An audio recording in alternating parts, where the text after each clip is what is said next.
उज्जवल Bharat news, देश की प्रखर आवाज। अब नए अंदाज। नमस्कार। 2030 का भारत देख रहे हैं आप, और 2030 के भारत में हम लगातार नए नए चेहरे आपके सामने लेकर आते हैं और 3 मुद्दों पर बात करते हैं: गरीबी, भुखमरी और शिक्षा।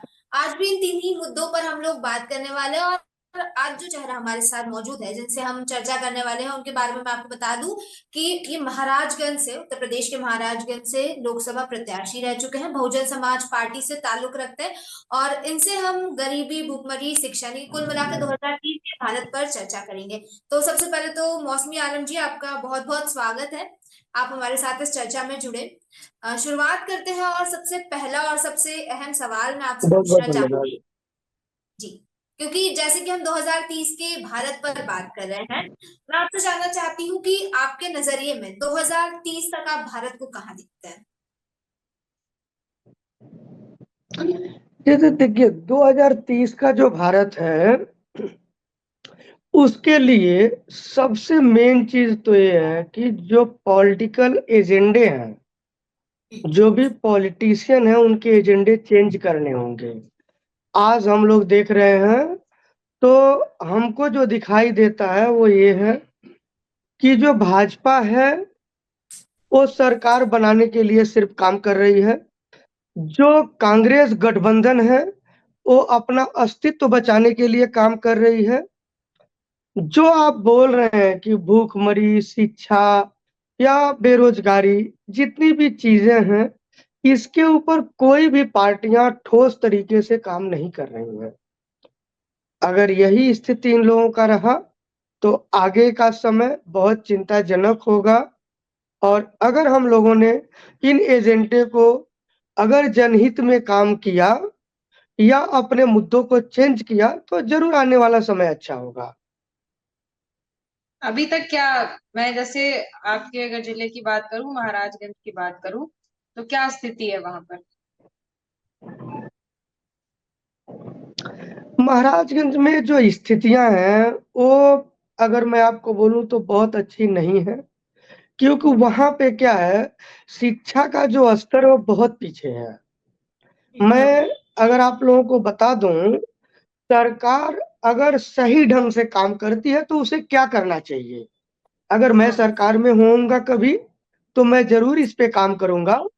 आज के समय में अगर शिक्षा को बढ़ाना है, तो आपको सबसे पहले, आज आप देख रहे हैं कि जितने भी आईएएस ऑफिसर हैं देश के अंदर, 85% से ज्यादा आईएएस ऑफिसर, ये सभी लोग जो है सरकारी स्कूलों से पढ़ाई करके आए हैं। आज सरकारी स्कूलों में जो सैलरी होता है स्कूल अध्यापकों का, वो 50,000 के आसपास होता है। लेकिन लोगों के अंदर इस बात की जागरूकता नहीं है कि जिस प्राइमरी स्कूल में 1,000 रुपया फीस दे के वो लोग पढ़ाते हैं, जहाँ पे टीचर 10,000 रुपया पगार लेता है, वो क्या पढ़ाई करेगा। डेफिनेटली सरकारी जो स्कूल के टीचर हैं, वह सिलेक्टेड हैं, बहुत अच्छे हैं, बच्चों को वहां पे भेजना चाहिए और सरकार को उसके इंफ्रास्ट्रक्चर्स को दुरुस्त करना चाहिए, तभी जाके बेहतर शिक्षा हो सकेगा। सर, आपने कहा कि सरकारी दूसरी चीज, सर, आपने कहा सरकारी स्कूल्स जो है वहाँ के टीचर्स काफी ज्यादा अच्छे हैं और वहां पर भेजना चाहिए बच्चों को, ये बात आपने कही। लेकिन सवाल ये उठता है कि आखिर क्यों क्यों जनता सरकारी स्कूल्स पर भरोसा नहीं कर पाती? अगर हम बाहर उठ के निकले और किसी से भी बात करें, तो मैं ये चीज कह सकती हूँ कि कोई भी पेरेंट अपने बच्चे को सरकारी स्कूल में भेजना नहीं चाहेगा जब तक कि उसकी बहुत मजबूरी नहीं होगी। तो आखिर ऐसी क्या वजह है? क्योंकि एक सरकारी चीज पे तो जनता का भरोसा और ज्यादा होना चाहिए, लेकिन उसके मैं बावजूद सरकारी चीजों पर भरोसा नहीं हो पा रहा है। क्या करना चाहिए इसको? मैं आपको लोगों को यही चीजें बता दे रहा हूँ, जितना मैंने देखा है और जो नोटिस किया है। मैं आपको बताऊं, मैं खुद सरकारी स्कूल से पढ़ाई किया हूँ और आज एक सक्सेसफुल बिजनेसमैन हूँ। एक जमीन स्तर से चढ़ के अगर मैं हजारों करोड़ की कंपनियां बना के रखा हूँ, एक पॉलिटिकल लीडर हूँ, तो डेफिनेटली मैं काफी सक्सेस हूँ। यही चीजें अगर सरकार जो है देश के अंदर बढ़ावा देती है इन चीजों को, लोगों के अंदर जागरूकता लाती है कि 85% से ज्यादा आईएएस ऑफिसर सरकारी स्कूलों से पढ़ाई किए हुए हैं। आपको जब आप वहां पे क्या सरकारी स्कूल में सिर्फ पढ़ाई होगी, आप चीजों को समझिए। लेकिन जब प्राइमरी स्कूलों जब आपको प्राइवेट स्कूलों की बात होती है तो वहां पे सिर्फ और सिर्फ बिजनेस होता है। जब हमको हमारा फाइनेंस एडवाइजर जब बात करता है तो हमको बोलता है कि सर आप एक काम करिए, एक अच्छा सा स्कूल बनाइए, पैसा आपको बोरा भर के मिलेगा। तो आज जो मेंटलिटी है लोगों की या बिजनेसमैनों की या इन्हीं चीजों को बढ़ावा दे रहे हैं। हालांकि अगर सरकार चाहे एक जागरूकता अभियान चलाए कि सरकारी स्कूलों में बच्चों को पढ़ाना चाहिए तो डेफिनेटली सरकारी स्कूल में बहुत अच्छे टीचर होते हैं और बहुत अच्छी पढ़ाई हो सकती है। ठीक है। तो सर और सिर्फ जागरूकता अभियान चलाने से क्या लोग अपने बच्चों को सरकारी स्कूल में भेजने लग जाएंगे? जो सरकारी स्कूल के हालात है इस वक्त वो सुधर जाएंगे सिर्फ जागरूकता अभियान चलाने से? नहीं, उसका इंफ्रास्ट्रक्चर ठीक करना होगा। आज के समय में जागरूकता अभियान के साथ साथ में उसका इंफ्रास्ट्रक्चर ठीक करना होगा। उसमें भी और अच्छे लेवल पे टेक्नीशियन चीजें वहां पे डालनी होगी जिससे बच्चे वहां जा सके। बहुत सी चीजें हैं जो आसानी से किया जा सकता है। एक चीज आपकी बात से ये समझ में आ रही है कि आज आप ये कह रहे हैं कि सरकार का सरकारी स्कूलों में ज्यादा बेहतर, सरकारी स्कूल ज्यादा बेहतर है प्राइवेट स्कूलों से, आप यही कह रहे हैं ना? तो इसमें मैं आप सुबह ही एक खबर पढ़ रही थी, हालांकि 3 दिन पुरानी खबर है महाराजगंज की। उसमें आदेश दिया गया था 1 साल पहले, जो वहां पर शिक्षा के अधिकारी हैं उनको आदेश दिया गया था कि शिक्षकों के ऊपर ऑनलाइन तरीके से निगरानी रखनी है। लेकिन 3 दिन पहले की खबर ये सामने है कि शिक्षकों के ऊपर बिल्कुल भी ध्यान नहीं दिया रहा है। जो स्कूल है, सरकारी स्कूल है, शिक्षक वहां पे उपस्थित ही नहीं है, तो बच्चों को पढ़ाएंगे क्या? ये हालात है। मैं आपको एक बात बता देता हूँ, आप पहले समझ लीजिए। मैडम मैं आपको बताता हूँ, सिर्फ महाराजगंज की बात नहीं, मैं पूरे देश में घूमता हूँ। ठीक है, करीब करीब देश के सभी जिलों में घूम चुका हूँ। मैं आपको एक बड़े जिम्मेदारी के साथ एक बात बता देता हूँ। आज जो सरकार है पूरी तरह से करप्ट सरकार है और इनके जो लोग हैं वह अधिकारियों को उनके स्तर पे काम नहीं करने दे रहे हैं। जितने प्राइवेट स्कूल हैं ये किसके हैं? बीजेपी के लोगों के हैं। पुराने जो है वो कांग्रेस के लोगों के हैं और जो गठबंधन में लोग जुड़ रहे हैं उनके हैं। तो उनको जब अच्छी फंडिंग आ रही है तो अधिकारियों को काम ही नहीं करने दे रहे हैं।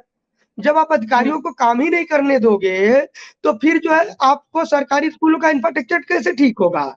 आपको मैं बता रहा हूँ, आप मेरे को गलत साबित कर दीजिए। आज देश के अंदर 85% कुछ काम कर नहीं रही है, कहाँ पे? मान लीजिए ऑपोजिशन का भी तो कुछ भूमिका है ना। ऑपोजिशन क्या कर रहा है? विपक्षी दल क्या कर रहा है? अरे भाई ऑपोजिशन कौन है? ऑपोजिशन भी तो वही है भाई। 10 साल तुम शासन करो, अगले साल मैं शासन करूंगा। देश मतलब के अंदर जो शासन है वो क्या है? 10 साल हमारा, 10 साल तुम्हारा। बिल्कुल कि जनता को बेवकूफ बना रहे हैं। आज के समय में देश के अंदर एक बड़े क्रांति की जरूरत है। आज देश में एक बहुत बड़े क्रांति की जरूरत है इन दोनों पार्टियों को बाहर निकालने के लिए। और मैं जरूर इसमें कोशिश करूंगा और बहन जी भी बहुत अच्छे से इस स्किल के ऊपर काम कर रही हैं। आने वाले समय में हम लोग इसको बेहतर बनाने की कोशिश करेंगे। आप अगर न्यूज में अभी सुने होंगे, नाम ले पाएंगे क्या? बहन जी किस? बहन मतलब बहन कुमारी मायावती जी की बात कर रहा हूँ मैं, बहुजन समाज पार्टी का। सर देखिए, बुरा मत मानिएगा, मायावती जी ने भी जब राज किया था उस वक्त के भी हालात आप बहुत बेहतरीन तरीके से जानते हैं। मैडम अगर मैं आपको बताता हूँ, आप मेरे स्टेटमेंट सुन लीजिए जो चुनाव प्रचार के समय में मैंने इस्तेमाल किए हैं। मैं आपको बता देता हूं, बहन कुमारी मायावती जी ने हर गांव में प्राइमरी स्कूलों को बढ़ावा दिया था। आपको अच्छी तरह से बात पता होगा। वो इसलिए दिया क्योंकि आज क्या हो गया जानती हैं आप? आज सरकारी स्कूल जो है ग्राम प्रधान के रिश्तेदारों के लिए अलर्ट है। शादी के लिए आपको फंक्शन करना है तो आपको सरकारी स्कूल में करना है, नेताओं का कोई फंक्शन करना है तो सरकारी स्कूल में करना है। तो यह सभी चीजें, इसके लिए तो स्कूल नहीं बने थे। स्कूल तो बिल्कुल। शिक्षा के क्षेत्र को बढ़ावा देने के लिए बने थे। हम्म, आज जो है बिल्कुल सर आज जो है जो सच्चाई है जमीन की, आज आप लोग उसको दिखाइए। मैं आप लोगों का बहुत बहुत धन्यवाद देता हूं कि आज आप भूखमरी शिक्षा के ऊपर आप बात कर रही हैं। मैं आपको भूखमरी की बात बता दूं, भूखमरी कहाँ से आती है? सबसे पहली चीज है भूखमरी कहाँ से। आज भाजपा बोलती थी कि मैं आपको 5 किलो राशन दे रहा हूँ, कांग्रेस ने उसको जवाब दिया कि मैं 10 किलो राशन दूंगा। मैं आपको बड़े जिम्मेदारी के साथ बता दूं, हमारे यहाँ जो गांव की औरतें होती हैं वो 5 से 10 किलो राशन भीख मांगने वाले भिखारी को दे देती हैं। अब जब इनको राशन देके वो उलझा रहे हैं, शिक्षा इनको दे नहीं रहे हैं, चीजों की महंगाइयां बढ़ा रहे हैं। जब आदमी कोई भी बच्चा जब शिक्षित नहीं होगा तो वो उसका डेवलपमेंट ही नहीं हो सकता है। डेवलपमेंट होने से हर चीजों को हम आसानी से कर सकते हैं। नीति आयोग की एक रिपोर्ट सामने आई है, मैं आपको बता रही हूँ सर।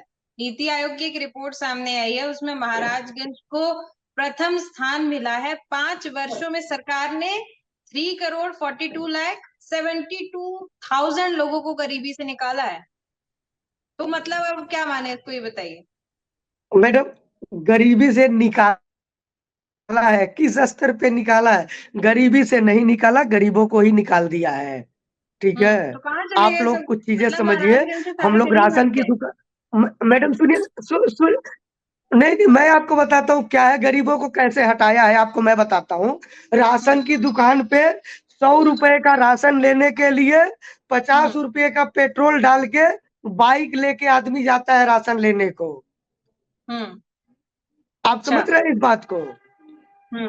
बाइक लेके 50 रुपए का तेल डाल के आदमी 100 रुपए का राशन लेने के लिए राशन की दुकान पे जाता है।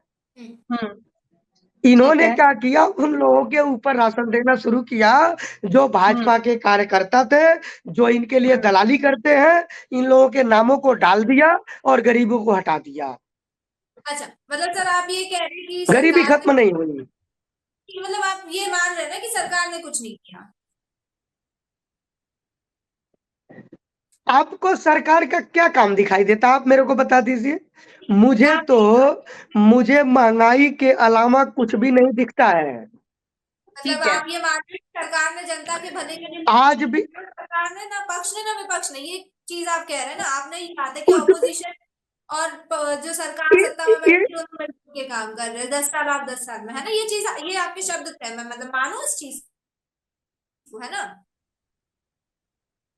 ऐसे ही है ना मैडम, ऐसे ही है बिल्कुल। आप आगे भी देखिए, अभी सरकार ज्यादा से ज्यादा 6 महीने के अंदर चेंज हो जाएगी। ठीक है सर, आपकी बात मान लेते हैं। अगर आपने कह रहे कि सरकार ने कुछ नहीं किया, ना सत्ताधारी पक्ष कुछ कर रहा है, ना विपक्ष कुछ कर रहा है, तो देखिए सरकार तो कुछ नहीं कर रही। ठीक है, अब ये बात मान लेते हैं। इतने साल हो गए, 75 साल हो गए आजादी को। आजादी के बाद से यही चीजें लगातार चली आ रही है। कोई भी सरकार आए धरातल पर काम होते हुए दिखाई नहीं दे रहा। तो सरकार पर तो एक तरह से मुझे लगता है कि हमें आंख बंद करके डिपेंड रहना छोड़ देना चाहिए ना। फिर अगर सरकार कुछ नहीं कर रही है तो फिर आम जनता क्या कर रही है? अगर मैं आपसे पूछूं, जैसे आपने कहा कि आपका करोड़ों का बिजनेस है ना, करोड़ों की कंपनियां आपने खोल रखी है, तो आप मैं आपको आपके द्वारा इस दिशा में मैं अभी मैं हाँ, मैं आपको बता देता हूँ। मैं महाराजगंज के अंदर अभी 5.5 एकड़ जमीन लिया चुनाव हारने के दूसरे दिन, और उसके अंदर मैन्युफैक्चरिंग यूनिट को, इंडस्ट्री को बैठाने के लिए मैंने उसका डॉक्यूमेंटेशन कर रहा हूँ। नवंबर के महीने में उसे चालू करूंगा। हमने बोला था 5 लाख लोगों को मैं रोजगार दूंगा अगर मैं चुनाव जीतता हूं तो, और 50,000 लोगों को सरकारी नौकरी दूंगा। लेकिन वो नहीं हो पाया, मैं चुनाव हार गया। फिर भी जो लोग मुझे वोट दिए, तो ही क्यों देंगे? चुनाव जीते बिना नहीं दे सकते हैं क्या आप? मैं उस दिशा में काम कर रहा हूँ। कि भारतीय जनता पार्टी या कोई भी ऑपोजिशन पार्टी जो है वो 5 किलो राशन दे रही है, 5,000 रुपए दे रही है, तो दूसरा वाला 10,000 रुपए दे रहा है। आप भी तो वही कर रहे हैं कि मैं जीतूंगा तो मैं इतनी नौकरियां दूंगा, बिना जीते देखे देखे। हाँ, तो बिना जीते दिया हूँ। आज के डेट में मेरे पास 2000 से ज्यादा वर्कर काम करते हैं। आज के डेट वो में फैक्ट्री जो आप establish कर रहे हैं, उसकी 2000 बात कर रही हूँ। क्या चीज? तो सरकारी जो नौकरी आपने मेरे सिग्नेचर से तो होगा नहीं ना। सरकारी नौकरी तो मेरे साइन से नहीं होगा। मैं तो प्राइवेट हाँ। नौकरी ही दे सकता हूँ लोगों को। वो तो मैं दे रहा हूँ, इंडस्ट्री बैठा रहा हूँ, इंडस्ट्री के अंदर लोगों को कारोबार दूंगा। अभी वो दे मैं रहे तो वही करूंगा, वो मैं कर रहा हूँ। बिल्कुल ठीक है, वो चीजें सामने दिख रही हैं।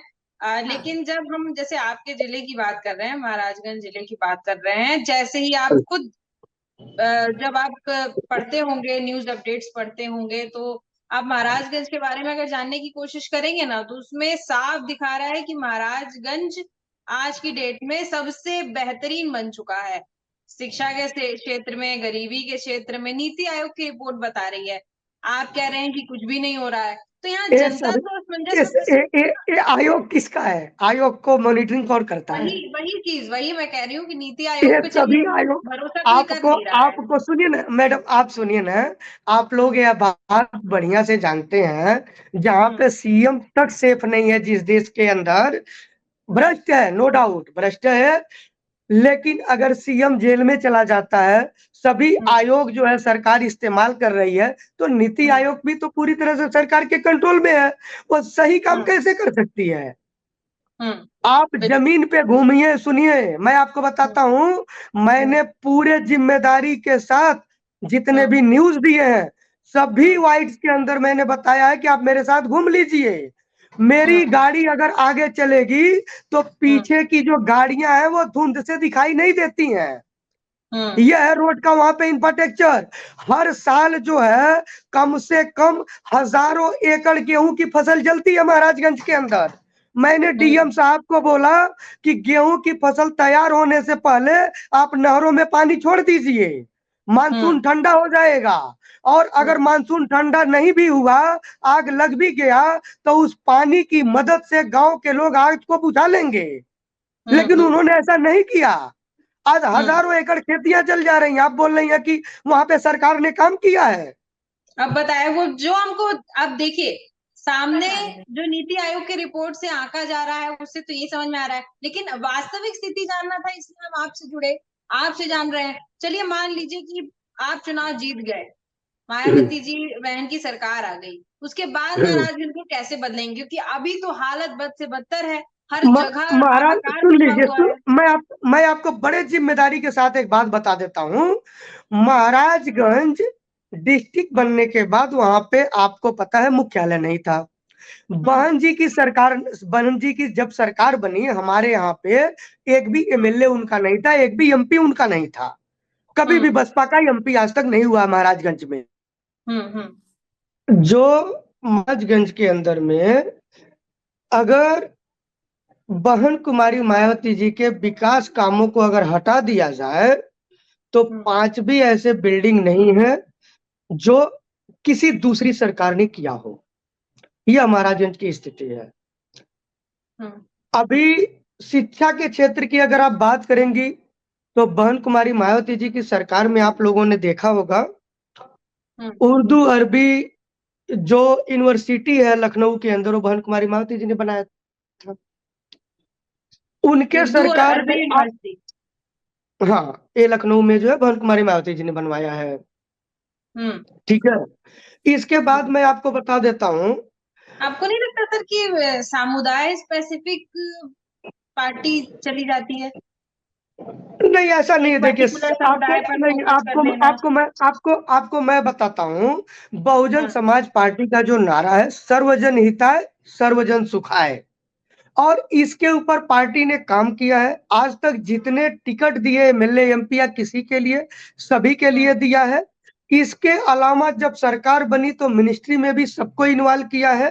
कोई भी ऐसा धर्म और जात का आदमी नहीं है जो इस पार्टी में नहीं होता था, भाजपा की तरह। ठीक है। तो इसको जो है ना सिर्फ बदनाम किया जाता है, क्योंकि सबको पता है कि बहन कुमारी मायावती जो है वो दलित समाज की हैं। अगर वह देश की मुख्यमंत्री या प्रधानमंत्री बनती हैं, तो आज के समय में जो लोग हैं, जो अलग-अलग पार्टियों के लोग हैं, ये लोग उसको एक्सेप्ट नहीं करना चाहते हैं कि एक दलित समाज की महिला जो है, आज जो है मतलब प्रधानमंत्री बने। नहीं तो मैं आपको बता देता हूँ, जो इन्होंने अभी इस चुनाव में जो गलतियाँ हुआ, कि उत्तर प्रदेश में जो है मतलब उत्तर प्रदेश में संविधान खतरे में था, लेकिन बाकी के स्टेट में संविधान खतरे में नहीं था। वहाँ पे इस मुद्दे को नहीं बढ़ाया गया।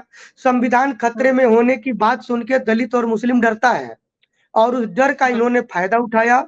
बहन कुमारी मायावती जी को इसका खामियाजा भुगतना पड़ा। हम लोगों ने बहुत मेहनत किया, लेकिन उस मेहनत के साथ-साथ में संविधान के खतरे का जो डर था लोगों के अंदर, उसको निकाल नहीं पाए।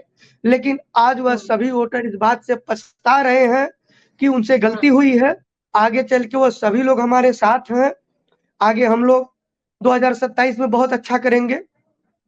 आज आप देख रही होंगी, कल कल परसों का एक मोदी जी का एक ये था, माननीय प्रधानमंत्री जी ने बताया कि अगर स्टाफ टाइम पे ड्यूटी नहीं आता है तो उसका आधा हाजिरी लगाया जाएगा। तो आपने भी कुछ न्यूज़ नहीं हो देखा रहा है सर रहेगा। वहाँ पे।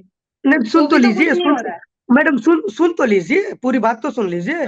आधा हाजिरी देने की बात उन्होंने किया, लेकिन आपको पता होगा जब बहन कुमारी मायावती जी की सरकार थी, आपका पूरे स्टेट के अंदर 10 बजे की ड्यूटी है तो ऑफिसर जो है 9:30 बजे गेट पे खड़ा मिलता था। ये था बहन कुमारी मायावती जी का सरकार चलाने का तरीका। अच्छा, तो आप समझिए। चलिए आप मायावती जी की बहुत तारीफ कर रहे हैं। मैं एक चीज आपसे जानना चाह रही हूँ कि बहुत पढ़ी लिखी हैं, आपने तारीफ की, बहुत अच्छा काम भी करती हैं, तो भी भाषण देते वक्त तो पढ़कर भाषण देती हैं, इसके पीछे की क्या वजह है? देखिए क्या होता है, उनका जो भाषण है, स्पीच देना, लिख के बोलना, दरअसल क्या होता है कि बहुत से लोग ऐसे होते हैं जो बात करते-करते थोड़ी-सी बातें इधर-उधर जाती है और लाइन अप नहीं हो पाता है। तो बहन कुमारी मायावती जी की सोच एकदम क्लियर है कि जो हमारा संदेश लोगों के पास जावे, वह पूरी तरह से निरीक्षण करके ही जावे, कोई गलती न हो। उन्होंने डॉक्यूमेंटेशन को बहुत ज़्यादा प्रायोरिटी दिया हुआ है शुरू से लेके आज तक, और इसीलिए वह जो डॉक्यूमेंटेशन पे भरोसा करती हैं और वह देखकर बोलती हैं।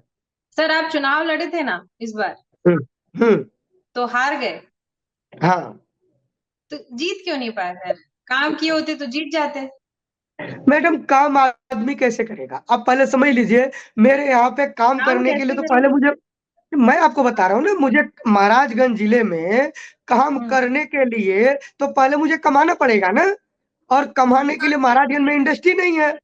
इस वजह से आप ही मुझे किस मुंबई जाना पड़ा, और जब मैं मुंबई जाके कमाया, तो कमाने के बाद अब वहाँ पे जो खर्चा है, वो मैं कर रहा हूँ। मायावती जी ने तो बहुत काम किया पहले का, तो आपको तो मेहनत करने की जरूरत ही नहीं पड़नी चाहिए ना। आपको बताए ना, लोग गुमराह हो जाते हैं ना, जनता जो है गुमराह होती है, उनको आसानी से लोग गुमराह कर लेते और हैं। गुमराह कौन करता है सर? जो चोर बदमाश लोग हैं वही लोग करेंगे। गुमराह आपको पार्टियां ही अच्छी तरह से करती हैं। पता होगा, ईमानदार आदमी कभी किसी को गुमराह नहीं करता है। आप बढ़िया से बात को समझ लीजिए, आप कह रहे साइकोलॉजिकल चीजें हैं। हैं, आप कह रहे जनता गुमराह हो जाती है। इस बार उत्तर प्रदेश का जो लोकसभा चुनाव का नतीजा है, उसमें साफ समझ आ रहा है कि जनता को गुमराह किया गया है या नहीं। ऐसे कैसे आप कह रहे हैं जनता गुमराह हो जाती है? नहीं नहीं, गुमराह तो हुई है, पूरी जनता जो है गुमराह हुई है। कैसे गुमराह आपको संविधान संविधान का डर दिखाया गया, जबकि जो पार्टी संविधान की डर दिखा रही है, आपको अच्छी तरह से पता होगा कि कम से कम करीब-करीब 100 टाइप ऑफ जो है ना, संविधान में छेड़छाड़ कांग्रेस सरकार में 70 साल में किया गया है, जबकि भाजपा के सरकार में 10 बार छेड़छाड़ किया गया है, फिर भी संविधान का खतरा दिखा रहे हैं वो लोग। वो ठीक है तो सर, आप चलिए अब बताइए। मैं मान ली कांग्रेस पार्टी खराब है, भारतीय जनता पार्टी खराब है। मैं एक चीज आपसे जानना चाहूंगी, आज की डेट में अगर बहुजन समाजवादी पार्टी को पूरा देश संभालने का जिम्मा मिल जाए, तो क्या आपको लगता है कि आपकी पार्टी पूरा देश संभाल पाएगी? क्या उस लेवल पे मैं, पहुंच चुकी है कि पूरा देश संभाल मैं, पाएगी, और भी मैं पार्टियां काम नहीं कर पा रही हैं, उससे भी अच्छा आप काम करके दिखाएंगे? मैं आपको 100% पूरी जिम्मेदारी के साथ और पुरानी सरकार चलाने के नतीजों को सामने रखकर आपको बता सकता हूं कि बहन कुमारी मायावती जी से बेहतर सरकार चलाने के लिए हिंदुस्तान में कोई लीडर है ही नहीं। सर सभी पार्टी के नेता यही बोलते हैं।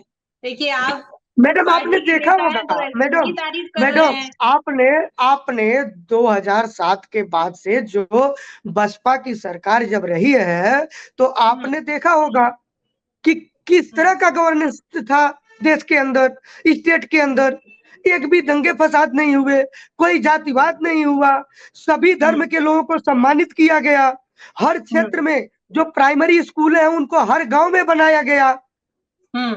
दलितों का जनता पूरा की सम्मान देखिए होता अभी था। भी जनता विश्वास ही नहीं कर रही है ना। इस बार के चुनाव में फिर आपको मिल गई होती सीटें, क्यों नहीं मिल पाई? आप समझिए, सीटें नहीं देखिए मिलना। भारतीय जनता पार्टी कहते हैं ना कि गुमराह किया गया है। भारतीय जनता पार्टी का राम मंदिर के नाम पे लोगों का वोट, लेकिन आप देखिए युवा वोटर हमेशा उसी को वोट देगा जिसको समझ पाएगा कि नहीं हमारे लिए काम कर रहे हैं। आपने भारतीय मैडम जनता एक्चुअल पार्टी को में देखा उत्तर प्रदेश में कैसे डगमगाई बीजेपी की स्थिति।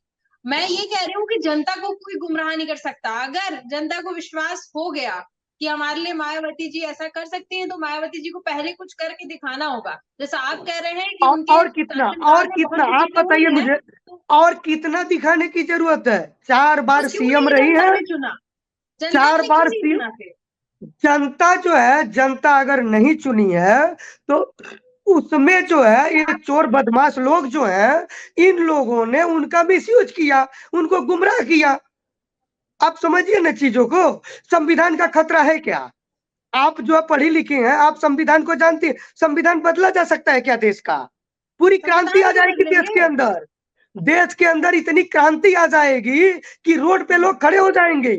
बसपा खत्म नहीं हुई है। संविधान को कभी मिटाया नहीं जा सकता है देश से। और इस बात का डर दिखाकर लोगों को, अनपढ़ लोगों को गुमराह किया गया। ये चलिए कहां से मायावती जी सही की है? आपने बहुत तारीफ करी। मायावती जी के बाद आपके सबसे पसंदीदा नेता किसको आप मानेंगे, ये बताइए। अगर मायावती जी के पास अगर किसी नेता को अगर मानने की जरूरत है तो मैं आपको बताता हूं, ममता बनर्जी जो है एक अच्छी लीडर है, सच्चाई के लिए हमेशा लड़ती उत्तर हैं। प्रदेश में अगर मैं फोकस कर लूं तो उत्तर प्रदेश में तो कोई भी लीडर नहीं है।